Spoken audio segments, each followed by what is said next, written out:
to 12 months before it really reared its ugly head, but it's coming.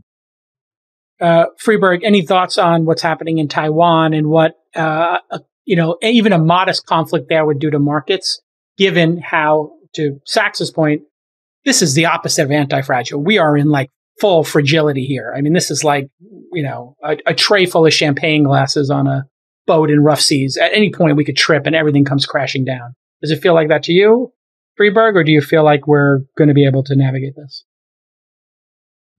I mean, I don't know about Taiwan, but I think we're just going to keep inflating our way out of this mess. Remember, that's what we did last year, and it's what we'll do again this year.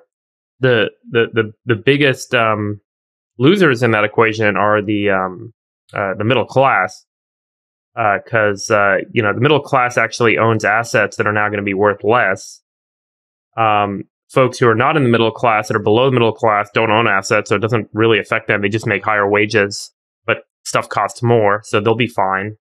And then, wealthy individuals will end up getting taxed away to fund some of this. And I think that's the inevitable kind of way that the equation balances. Right, but I mean, think about how much tax rates are about to go up right now in this reconciliation bill. We haven't even gotten to any of these crises. By the way, we don't know for sure if they're going to happen. I think we could describe these things as storm clouds right now that are very much on the horizon. Multiple storm clouds, right? It's sort of like they're converging. Right. And if they do materialize in the way that we're talking about, what weapons will we have left in order to fight them? What weapons of fiscal policy? What weapons of monetary policy? We're already going to have taxes at an all-time high. Yeah. Well, we're going to have taxes. Print money. No, we're going to print money and we're going to pay ourselves. We're going to go to the central bank. It's what you said. We're going to monetize our debt. And that taxes will go up. That is a disaster. Remember, the top marginal tax rate was what, 70, 80% in the 60s and 70s? I mean, that's likely where we're going to go back to. Well, I think we're already going to be back there as a result of the reconciliation. The spending we've already done, yeah. But right, so we've already broken the glass in case of emergency. We've already done. You're gonna see some of these wealth taxes get chased down. You're gonna see the top marginal tax rate go up 70, 80%. I think that's the way the equation balances. It's not like the world's going to end. We're going to solve it by taking assets away from some, and we're going to inflate all assets. Sounds pretty bad. Yeah.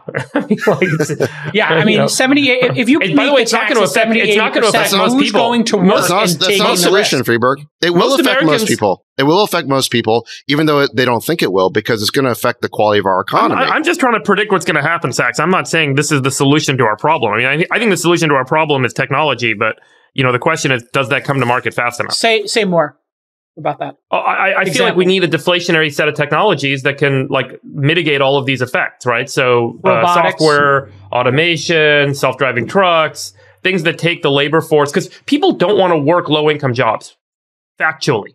And now that there's a world, now that there's a world where people have other options because other jobs have been created because we pumped so much money into these other industries, we're seeing people migrate away from low-income jobs, like driving a truck for $10 an hour or working at McDonald's for $8 an hour. And so to fill that gap and avoid the economic collapse that will occur in those sectors of the economy, you need to automate and you need to find solutions that can replace the labor with some alternative technology solution that actually allows the product to be fulfilled to the consumers that demand it. Or you're going to see rates go up. You're going to be paying $12 for a hamburger because you're going to have to pay everyone $25 for working at McDonald's. Would an easy, or Chamath or Sacks, either you can take it. I'm sure you're both going to have opinions here, but we've been battling over immigration and nobody even seems to understand how many people are coming into the country or under what system. Should we not tie the number of jobs available, over the trailing X number of months, years, quarters, to how many people we're bringing to the country? And couldn't we solve this by allowing 5 million people, 1 million people, whatever it is per year, 500,000 people in to take those low income jobs and utilize that group of people to, get businesses back on track? I think it's too convenient to say that these are all low income jobs. I don't think that's necessarily true. And I think that it then starts to introduce a whole bunch of other constraints to the system. These are folks that then need healthcare. These are folks that need childcare. These are folks that need, that they are also a tax on resources as well, right? We are all taxed on the natural resources and the infrastructure of our country. And so, I don't think that that's the solution necessarily to that specific problem. But what if the jobs that were, the people who are coming in... We have enough people here to do the work. But they won't do it. What we don't have is the market clearing price for that work to get done. And so what I'm just trying to say is I think that the simpler and more obvious solution is to raise salaries until you get people to fill these jobs. And I think that it's happening. And so I do think that over the next year or 2 or 3, you're going to see, labor rates basically go back up and employment rates go back down and salaries go back up and inflation go back up. All of these things are going to happen together. That's the solution.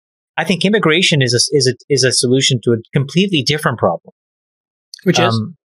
Which is that we're not competitive. Like I really so you're talking about bringing in elite, highly educated technical people. Look, I really think that running a country should really be like running a sports team, and recruit the best talent, period. And you should really be recruiting the best talent. You should be looking at game film.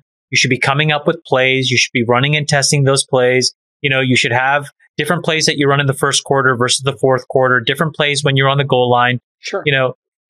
And I think that like when you look at professional sports, one thing is that they don't see color, gender, sexual orientation. They see ability to be performant. Statistics. At a task and statistical excellence. Yeah. And then they go seek statistical excellence. And if you translate that to a country, my simple rubric on immigration is every year there's a draft, and America is the free place every free agent wants to go. We're the Yankees. Yeah, we're the Warriors. Yeah. Fuck the Yankees. We're like the Warriors. Okay, Yankees are trash. Jesus Christ. I'm just going with who historically has won the most. We're the New England Patriots. Okay, cheaters. We're the Chicago Bulls. We're the we are the team that everybody would want to play for.